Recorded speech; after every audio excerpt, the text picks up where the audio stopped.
I'm Charlie McKenna with Lily's Q, and today we're here to talk about a standing rib roast, prime rib, sort of a holiday meal coming up. We're getting close to Christmas, but this is a great Christmas smoked meal. I'm gonna show you how to prep this standing rib roast slash prime rib, and we're gonna cook it here on the mill scale offset 94-gallon cooker. But first we gotta make sure we get this thing all nice and beautiful and tied up and ready to go. Prime rib or standing rib roast, obviously it comes from the ribeye. What we're looking for in the meat, obviously, is we're looking for a high intermuscular fat. That's the good fat. This fat on the outside, obviously it's not as good to eat as much as the intermuscular fat. So when you're looking for a quality piece of beef, basically what we wanna see is, we wanna see a nice eye here, smaller fat between here and the outer muscle, and then obviously we wanna see a good amount of intermuscular fat throughout the protein right here. And you can see there's nice rib color and red color up here for the standing rib roast. Now, I like to make sure that I French the bones a little bit. See, you can see this is called Frenching the bones. If it's not done, what you can do is you can take your butcher knife and you can scrape them down.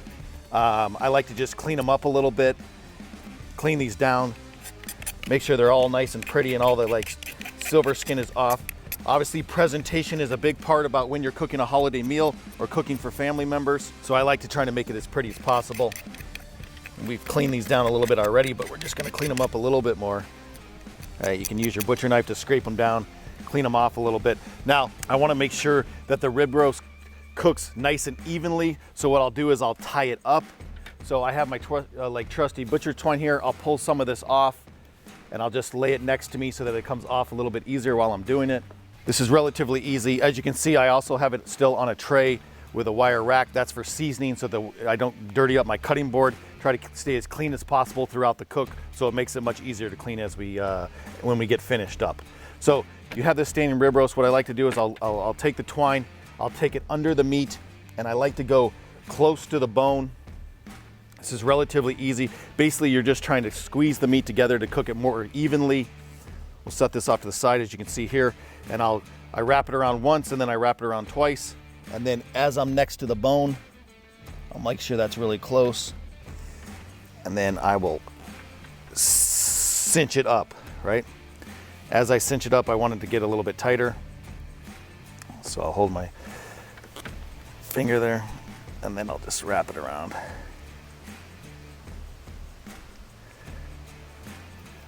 Tie it through, nice and tight. You can move this over. Then what I can do is you can take your nice butcher knife, trim that off. I'll go and do the same thing on a 2-bone roast. I normally tie as many strings as there are bones right next to it. So if this was a longer standing rib roast, a 4-bone or 3-bone, 3-bone or 4-bone, 5-bone, or the whole prime rib, I'll tie one next to each bone. So it helps pull the meat close to the bone and keep this nice and tight. Mainly this is for even cooking as well as a nice presentation. Tie that nice and tight. Again, we'll take the butcher's twine off. As you can see, I do like to go back here and make sure that everything is nicely lined up, nice and straight, resting on the chine bone there. You can see on the front, nice and even. And what it's done is it's tied the bottom up to the top and kind of make it more evenly round so it cooks at a more even rate, all right? So now you have it all nice and tied up. The next thing I like to do is season the meat itself. So for this, what I like to use is I like to use our Lily's Q rub, which is a salt-based rub, and our brisket pepper. So basically a salt, pepper, garlic, like I would be seasoning for a ribeye steak. All right, so what we'll do is I like to season the back first because that's the non-presentation side. Grab these nice handy shakers. Makes it nice and even when you season, as well as you don't lose a lot of seasoning all over your table, cutting board. I like to season all sides. The Q rub, right? I'll leave this top part for last, right? Now, when you're seasoning on a piece of meat like this, it probably looks like I'm going quite heavy and it may seem like it's going to be salty. It will not. When you're seasoning a big piece of meat, you need to make sure that when you're using the salt or the rub that has salt in it, you want to put a decent amount on because you're trying to penetrate flavor all the way into the middle here and season the middle piece of meat. Now, when you move this around on the cutting board, when you go to put it in the smoker, some falls off. When you move it in the smoker, when you take it out, some falls off. So you want to put a decent amount of rub on the piece of meat to start. The next rub I'll go to is the brisket pepper. And the brisket pepper I just kind of pat on into the salt so it sticks a little bit. We'll tilt it here, do this side. Now I do not like to rub the rub in, even though that's the name of it, because the salt crystals, I believe, makes a little striation in the meat and then more moisture come out. We're trying to keep as much moisture in as possible. So again, we'll season that side.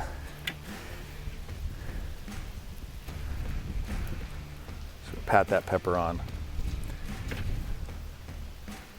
Go back and do the back a little bit because it fell off as we went around.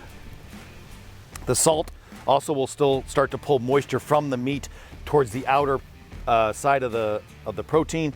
That will also allow the rub to stick nicely. Now I'm doing the presentation side. You could put a little olive oil or a little moisture on. I don't necessarily feel it needs it because the salt itself helps pull out the moisture. Pat that in a little bit. Go to the top here. Make sure the top's all seasoned. Now we'll set these rubs to the side. I also like to keep a little damp towel next to my station so that I can kind of brush off the extra rub that kind of fell on the cutting board. Hopefully it's not too much because you did it on this nice tray. We'll set this to the side. Now, the last little bit is I like to take that little wet towel and I like to clean the bones off, okay, for presentation. And then I have heavy duty aluminum foil, which I have a tiny little piece. I'll take this and I'll rip it in half. Now the reason I'm doing this, and I like to put the dull side next to the bones, but I'll wrap it around the bone like this. We'll just press it on the bone. Now I like to do that because it'll keep the bones nice and clean. So when it's in the smoker, not a lot of smoke's getting on the bones. Discoloring them, it'll keep the bones kind of nice and white. So when you take this off after the finished cooking, it'll be nice and beautiful. Now, so we have the tin foil on the bones. We have the nice standing rib roast prime rib seasoned. The next thing we're gonna talk about is the temperature and cook method. So on the mill scale, I like to run it around, 275 for the standing rib roast, because one, we're trying to break down the intermuscular fat of the prime rib as well as add smoke flavor to it. So what we're also gonna do is we're gonna cook it to an internal temperature. So all my meats, I cook to an internal temp. That's way so I can know I can get consistency and the continued cook at the same temperature. I have my trusty Thermopin here. Basically what we will do is we'll look for a temperature of right around 125 to 130. Right at that mid-rare temperature once we're at a finished product. That'll take about 2 hours, 2.5 hours at that temp on the smoker to do, and then you'll have a beautifully nice golden brown standing prime rib for your holiday party or for your holiday dinner for your family. So now we'll take this and we'll put it in the smoker. I do like to shut the door to the firebox so when you open this door, it doesn't suck a lot of air in, which then will put a lot of ash on your grate. So we'll take this.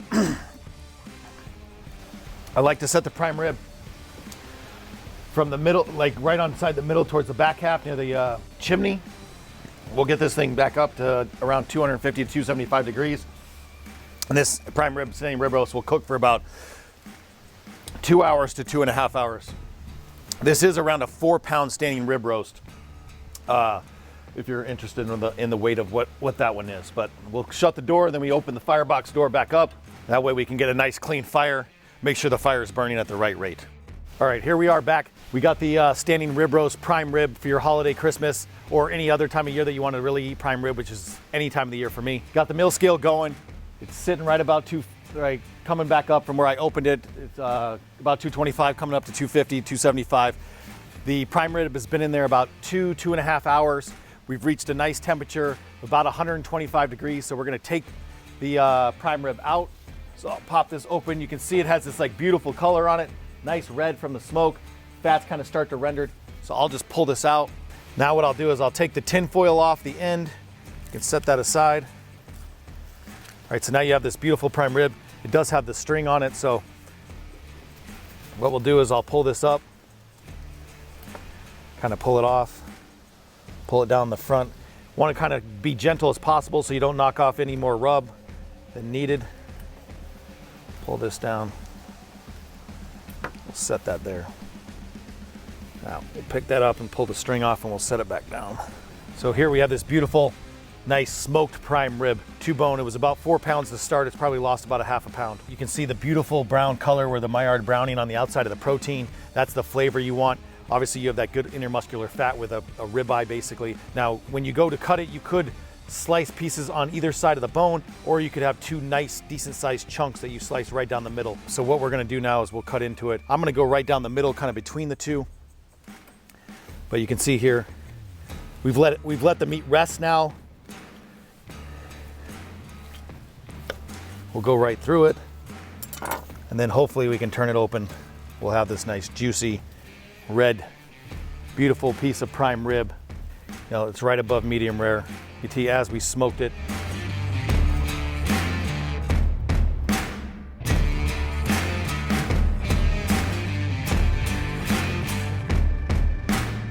For more recipes and tips, you can follow us at liliesq.com.